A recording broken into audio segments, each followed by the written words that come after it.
Hi, I'm Tony Coleman, and this is my contribution to African American History Month.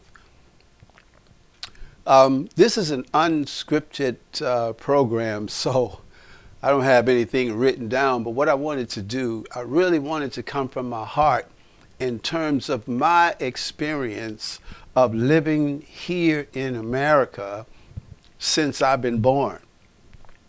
Now, I'm familiar somewhat with my African heritage based upon a research that my uncle did many years ago. I actually have that video on a DVD, and if I get the opportunity, I'll take some of the clips. If I get the opportunity, I'll take some of the clips and add it to this video so that you can see some of where my African heritage came from and what type of slaves the African side were. So we spent many years trying to just listen and get some information. They refused to give us any information. A lot of them didn't have information, but we know one thing: they came from Mississippi. We didn't know where they came from in Mississippi. So one day I went to Uncle Ralph's funeral, and at Uncle Ralph's funeral, there was a cousin there that everyone was trying to deny that it weren't their cousin. So what that person did was sought all the young people out and say, they're from West Point, Mississippi. The name of the town is Mantee. So I had that much. The first time, 25, 30 years, I found out the records may be in West Point. So you could head toward West Point, Mississippi, and hopefully find a community where Colemans lived. And there you might find us. But first, I want to begin to talk about myself here in America. I am a 68-year-old man, and I grew up during the era of John F. Kennedy, who was a nice president, and he got shot and killed here in America. I never really understood why they killed him because I was just a little boy at the time. And during that particular time, I had learned about Emmett Till, who died a horrible death because white people decided they wanted to kill him. Now, first of all, I consider myself an African man living here in America. I consider myself an African man living here in America, and I'll tell you why. Because many of the blacks here in America, their heritage is African. As a matter of fact, it was the backs of the slaves that the African slaves, I got to make a difference between that because now we're saying slaves instead of saying African slaves. The Africans who was brought here under duress, under chains, under captivity, were the ones that actually they used to build the economy here in America. And so I learned this through a number of ways, watching television and in school. And in college, I took up both African American history and African American studies. I've even read the book Before the Mayflower by Lerone Bennett. So if you ever get a chance to read that book, go and read that book, Before the Mayflower. And of course, I watched the movie that Oprah Winfrey had produced called, what was the name of that movie? Amistad. The movie called Amistad. Many of that is true. They packed the slaves in the ships and treated them horribly. Now, one of the key things that I chose to do this sorts of video, and like I said, this is coming from my heart. I don't have anything scripted. So I may go all over the place. But in my lifetime, white people have always been some of the most cruelest people in the world. I mean, not only here in America, but across the world. And if you have taken notice, you can tell it by Russia, bombing Ukraine. Ukraine's got to defend themselves. Donald Trump, biggest crook in the world, one of the biggest in the world, getting away, breaking the law, and he gets away with breaking the law because they're using the law to keep him from making it seem like he's breaking the law. And white people, since I've been born, has done that for centuries. Even during my lifetime of living, I've seen black people in my lifetime go to jail for crimes they hadn't committed. As a matter of fact, it's not funny, but if you think about it, I guess the white girl that accused Emmett Till confessed before she died that all of the things they did, she said, was a lie. But yet and still, they killed an innocent man, and many of them got away with it. Even those that didn't do the crime knew that these people were going to commit the crime. So white people have been doing things for centuries and centuries, killing people, going to other people's nations and land and destroying their land. I don't know if you watch the news, but Uganda, the president of Uganda decided to put a law against homosexuality, and the United States of America is going to sanction a country for making a law for their country that they have nothing to do with. White people's judgment. Now let me say this too. I'm not a prejudiced person. Actually, I'm a born again believer, washed and sanctified by the word of God. So I don't have no prejudice against white people. That's why in the beginning I said I wanted to share my experiences. Now, one experience I want to share, I was around, I guess, 17, 16, 17 years old. My brother and I and a friend of ours were headed to Cook County Hospital. And we were going to see someone who was having a baby. And so this was around Tilden High School, around 46 and Union. And we're riding our bicycles on our way to Cook County Hospital, which was on the west side of Chicago. And as we were riding our bike, one of their dogs came and started trying to bite and nibble on my foot as I was, pedaling the bike. And so I kicked the dog and cussed at the dog, and the white people said, "Hey," they screamed out at me. And I told them, whatever the cuss word I said, I cussed the word at them and says, "I cuss at you too." And they jumped in their cars and they chased us down the street. We all eventually got away, but they came up to us. They got in a van. It was a white van. I'll never forget it. A white van. And they rode up to us in the white van, pulled out a gun and said, "Pull those bicycles over." And my oldest brother was with me, and he kept saying, "Whatever happens, don't you stop." And I told him, I said, "Well, I'm not going to leave you here by yourself." And so I eventually got away and came back looking for him after I got away. But when I came back looking for him, he was gone. And they had we were underneath the viaduct, and while we went underneath the viaduct, they were on the other end of the viaduct waiting for us, and they had rocks, so they started throwing rocks at us. And then the van pulled up and pulled his gun out on my brother, but I kept going, like my brother said. So I kept going, and then when I came back, the van wasn't there, neither was my brother. So I couldn't find him. I didn't know where he was. So I went back to the place where I had gotten free. And here come my brother and my friend riding their bicycle. And the first thing my brother said, "I told you not to come back looking for me if you got free." And I told him again, "I'm sorry, but I am not going to leave my brother out here not knowing what was happening to his life." So that was the story. They tried to kill us, but they couldn't, because God had a hand in on preserving our lives at that time.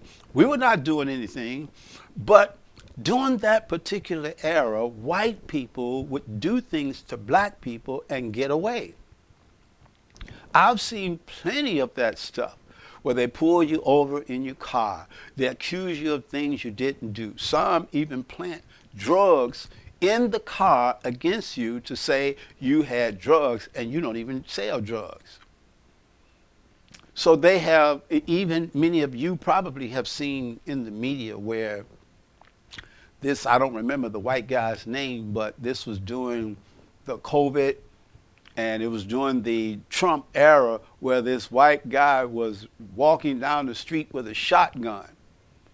Police would pass him and would not stop and ask him what was he doing with that gun. But something happened, and he ended up shooting people, and people shot back at him. It was like a white and black thing. But he went to trial and started crying in the trial. I'm a child and these sorts of things. In the first place, he had no business out there in the street. But that wasn't considered. So I'm saying to say that in the court of law, there is usually only justice for white people, and there were cruelty and injustices for black people. Now, this is during my lifetime. I've seen this for myself.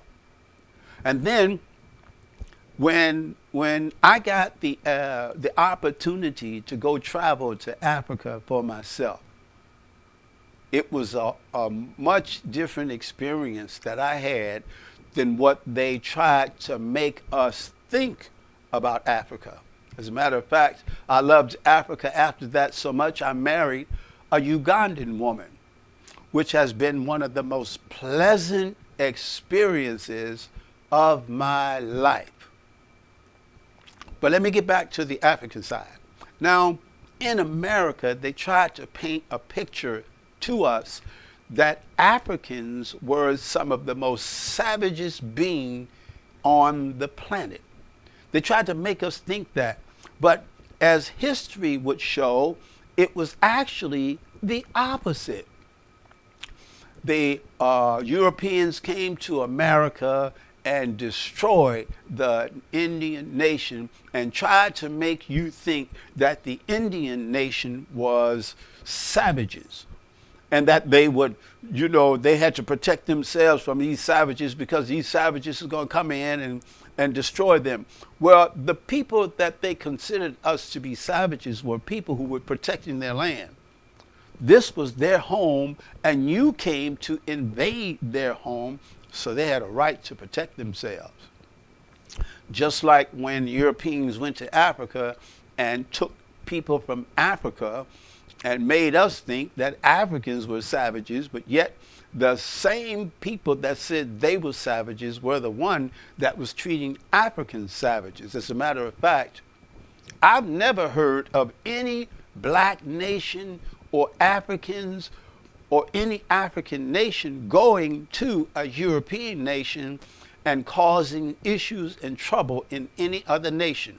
The only ones I know, and it's still prevalent today, where whites go into other people's nation, try to run their nation and cause them issues and problems. And if you don't agree with their rules and regulations, then they destroy you. Or today they use sanction against you because they don't agree with your policies and your procedure, and that's your country. Other countries don't come over here and try to rule America, except now you hear more about cyber attacks in America. Well, the Bible says that a man shall reap what he sowed. That's government as well. If you go and kill other nations, what do you think people are going to do in your nation? Sooner or later, some kind of attack is going to hit America, and many people are not ready for that. But let me get back to the issue at hand. Like I said, I'm an African man living in America. I was born here in America, but my roots gets me back to Africa. My ancestry leads me back to Africa. Now that I'm married an African, and for the last, since 2005, and this is 2014, 2024, I have been traveling back and forth to Africa since that time. And Africa, I kind of made it my second home. And it's because I'm more received in Africa than in America. The system in Africa is so different, and a lot of the governmental systems comes from the Bible. They live according to the scriptures. Now, in every nation, I don't care what nation it is, you're going to have good and bad. Wherever there's poverty in any nation, you're going to have people stealing, you're going to have people robbing, you're going to have people committing crimes because people want to eat, they want to live. And then there's much more evil things that's happening in many places than just trying to survive in life. So you have that everywhere, and Africa is no exception than Europe, Asia, or any other country when it comes to poverty and bad. I guess you could say what evil things happening, bad things happening. But what disturbs me is when the American judicial system, who makes the laws, can find loopholes for whites to get out of those things. Now, lately, within the last couple of years or so, especially when I saw the George Floyd event and Laquan McDonald, I think his name was, and many other blacks who got shot and killed unjustly by police, they went to court, and the courts actually found them guilty.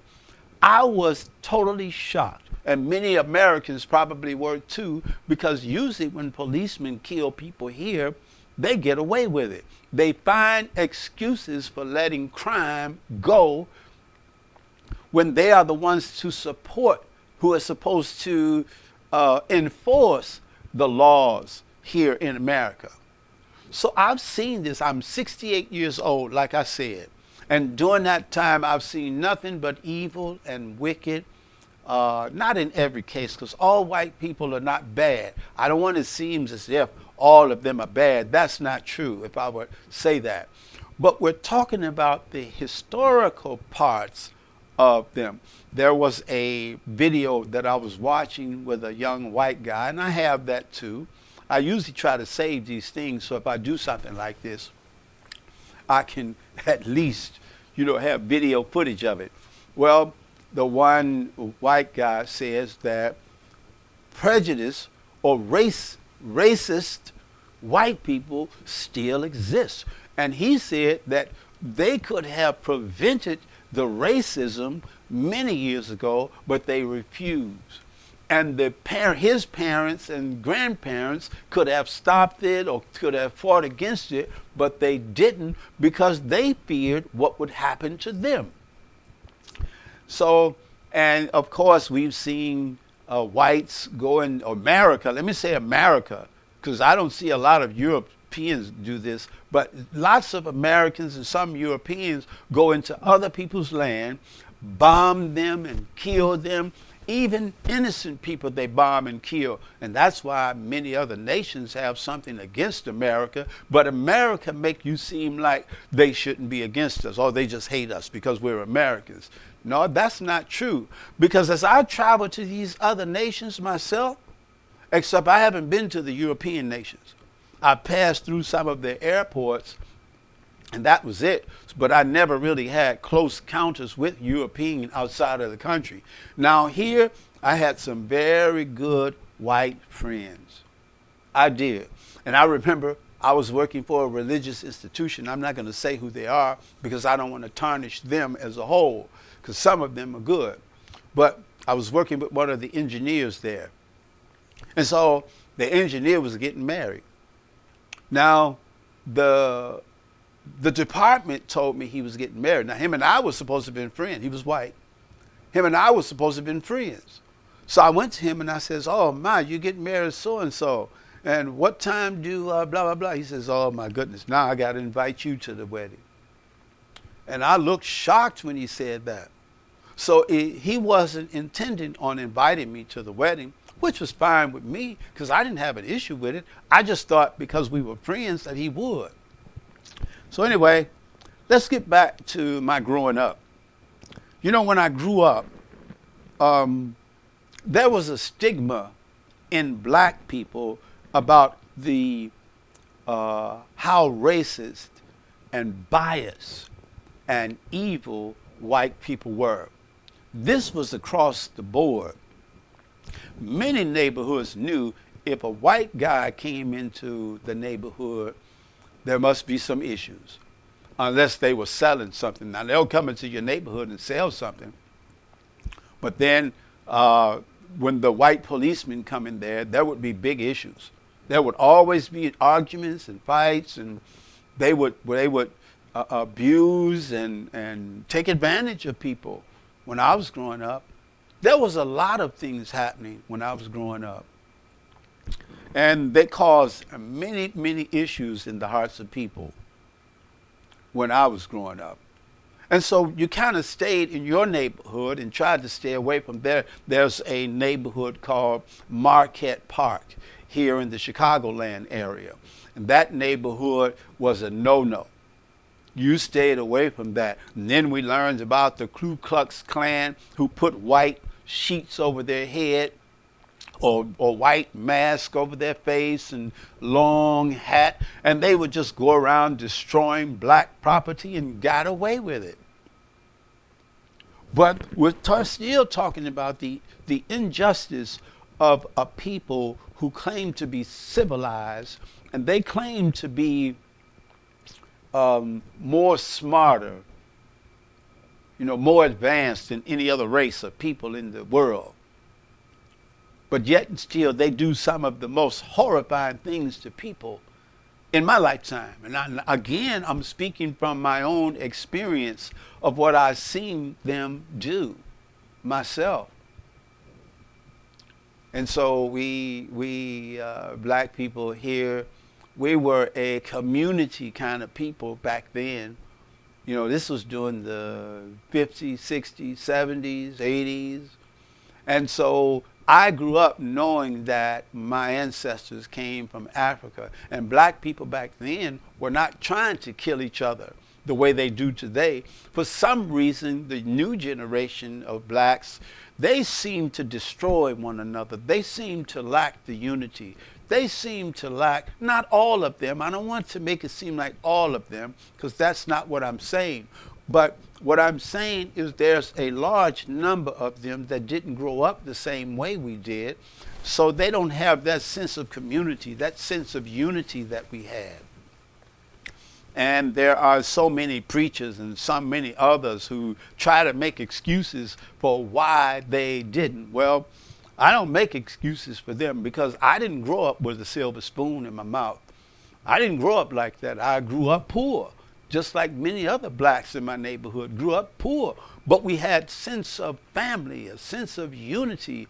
That during that time, if a household was hungry, the neighborhood would get in and make a pot of food and bring the pot of food over your house. Somebody was hungry. You won't see that today. They tell them go to the welfare office. Get some welfare, get you some food stamps. Or now they call them a link card. Back then they were called food stamps. When I came up, they called it ADC. One comedian, black comedian, say after daddy cut off, you go to the government and get this money to help you pay your bills and give you some food money. But that helped out a whole lot. But in the origination of that was for white people. That wasn't for black people. Black people had all sorts of things. Dogs, when Martin Luther King and Malcolm X was during those days, they were teaching blacks. Malcolm taught blacks to defend themselves, while Martin Luther King was a peaceful. He protested and marched against so many different places for civil rights, so that white people can stop killing and murdering black people. Black people tried to go to college, and the police would come in and take dogs because they didn't, not college, but a white college. They didn't want white people to come in and I mean, black people, they didn't want black people to come in their neighborhoods and have anything to do with them in their neighborhoods.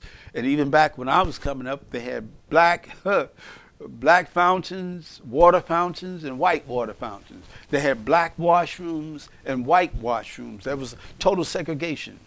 Amen. Total separation between whites and blacks.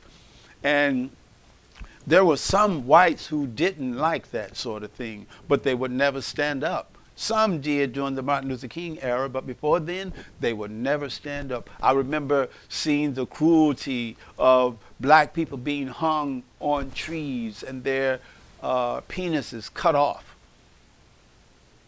That was a horrifying experience to see that. But then again, you know, this is America.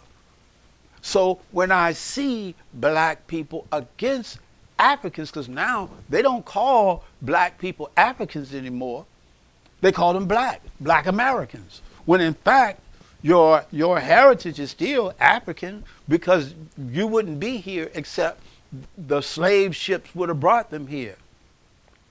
And then how when I go to Africa, they treat us so wonderful. They treat you like you are a king in Africa. But when they come here, it's a total different thing. Many Americans don't have time for Africans today. That's why I open my house up and I open my hand up to many of the African brothers that come here, because I know how their hospitality is in Africa. See, I have experienced myself. I've eaten with them, slept with them, took showers in their showers. Some of them have a hole in the floor where you take care of your washroom business. The toilet is in the floor. Some places you go to, the toilet is outside in the ground. And so when you have to use the toilet, you go outside to use the toilet. So I didn't think nothing of it, because if that's the way of life, and then you find out why it's that way. Many times they don't have water coming into the villages. Nobody cares enough in America to go and do a pipeline and bring water into the villages. Nobody wants to spend money like that, but they will allow a president or an ex-president to spend $100,000 on a prostitute and lie about it. That would have never came out except the lawyer would have revealed it. See, he's white, so he can do things, lie, and get away with it. Amen. Cause a chaos in the White House, which was mostly white. There were some blacks involved in the in storming the Capitol building in Washington, D.C. There was some blacks there, but for the majority, there were white people.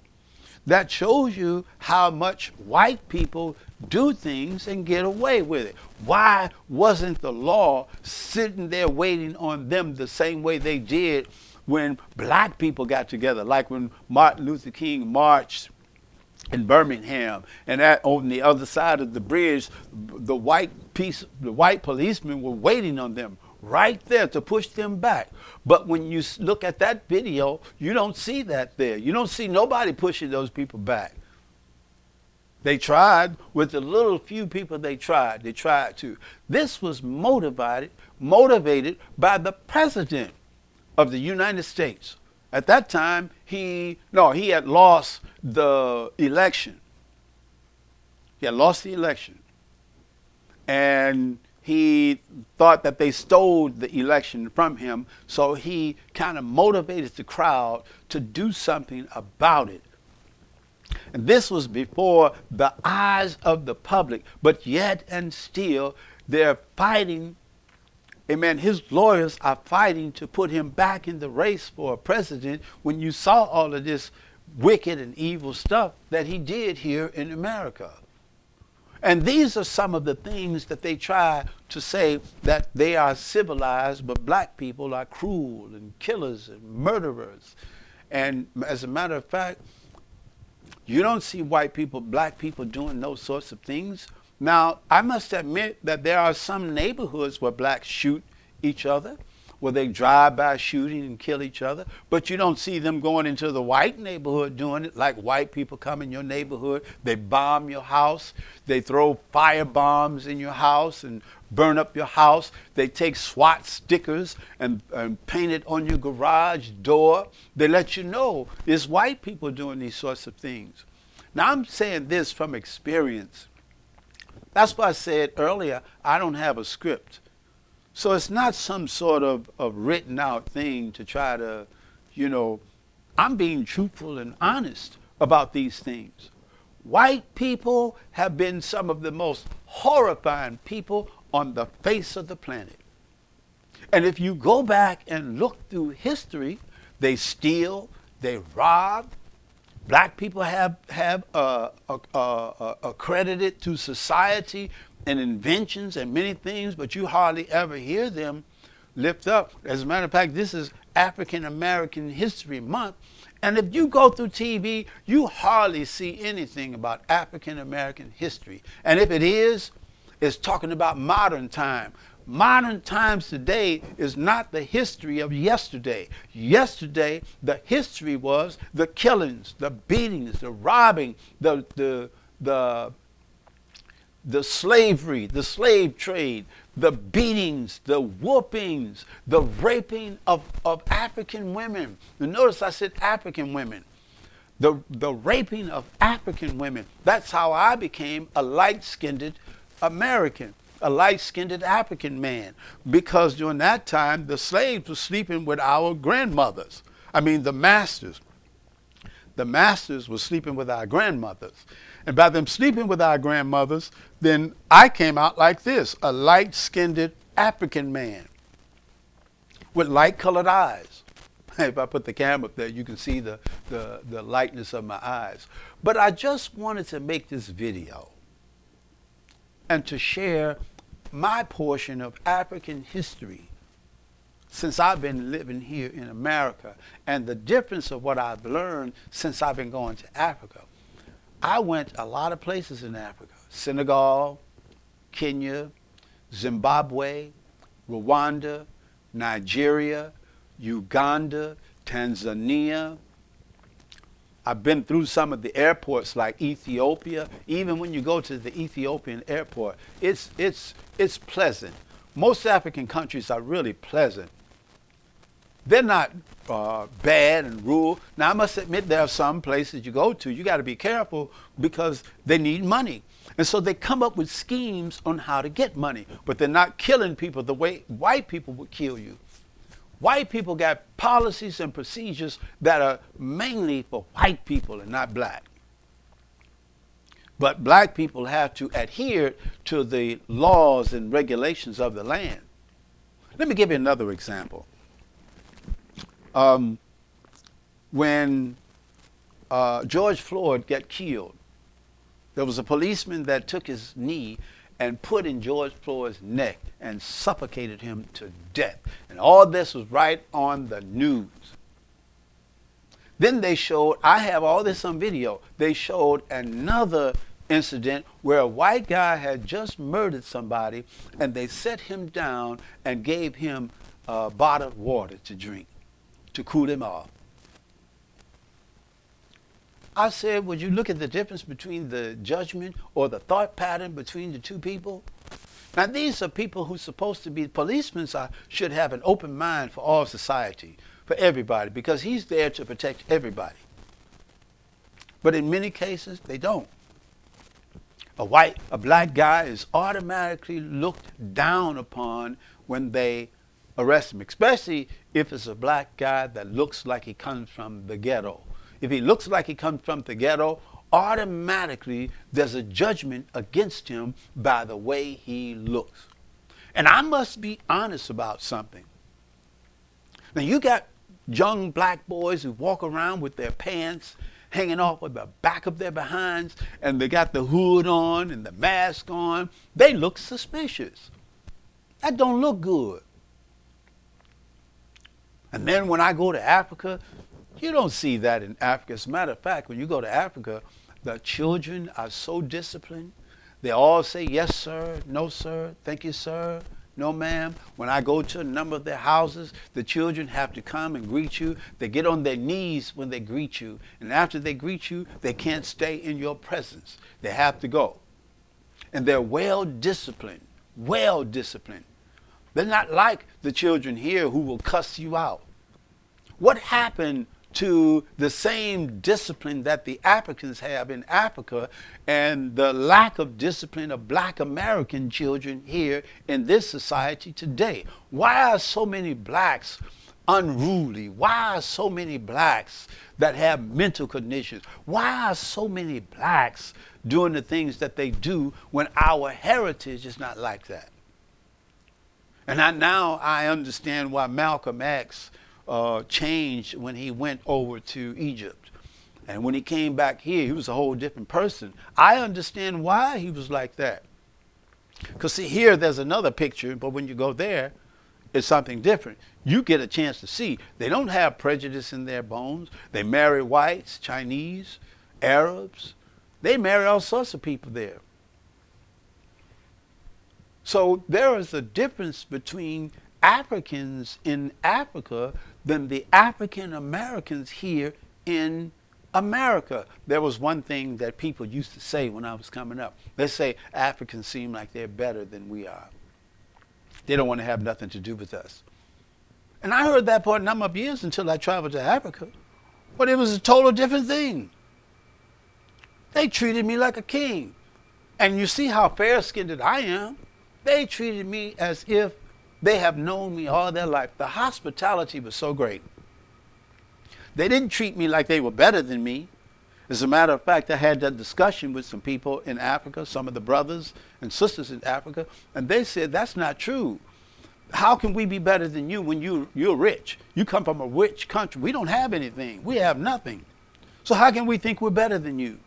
Then I was on a tour with some children, and we were going to the black colleges of America. And so they had some of the men were in there talking to the young men like they were dogs and calling them kings. You know, you got to know who you are. You were a king before you came here. And that's not true. If you were a king before you came here, what kingdom are you come from? They have no idea who they are. And all they know is the ancestry of Africa. They have no connection, no real connection. The only connection they have is history. Many of them don't even take time to go. And another thing that really gets me is, here it is, the African ancestry helped build this country.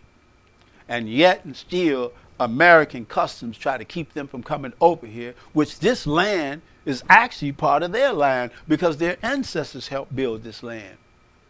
So the logic between the government thoughts, it amazes me. But anyway, I'm grateful that I got this opportunity. This is my contribution to African American History Month, and this is how I see it. Now, there are many others who see things differently. There are many others who have an in-depth study. But mine's come from the reality of traveling to Africa and living in America.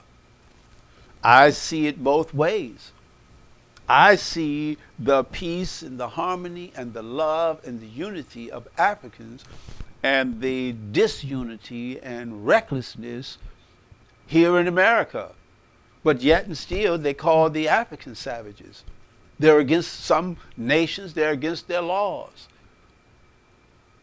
Europeans and many others went over to these countries, to the British, England, the British went over there, the colonies, to colonize Africans. And Africans received them. But one thing I learned, when I went to Senegal, I found out some things in Senegal, how that the white Europeans went over with a good attitude. Then after they saw the humility of Africans, they defaulted on the things that they promised to them. The Africans said in Ghana, There is a documentary in Ghana about Ghana, and they talked about, in that documentary, they talked about how the white colonists came over, made promises to them. That's why they took some of the slaves, because they made promises to do certain things, but they defaulted on the promise. Just like here in America, when they were freed from slavery and they promised them 40 acres and a mule, Martin Luther King says they wrote a blank check. They defaulted on the promise, and right now today they will not. I heard some years ago through one of Oprah Winfrey's program that she tried to get that 40 acres and a mule, and they told her that she had to go do the research to prove that she had African blood in her. Just think about that. You got to prove that your ancestors was in Africa. I know what they're trying to say. I mean, I'm not illiterate when it comes to things like that, but nevertheless, if it's not one thing, it's another. And one thing is for sure, if they decided to pay black America, they would probably go broke. Because black America now has multiplied so much, they'd have to figure out how to give every household their due. Well, thank you so much, everyone. I'm Tony Coleman, and this has been my opinion concerning, or not my opinion, but my contribution to Black History Month. Thank you for watching.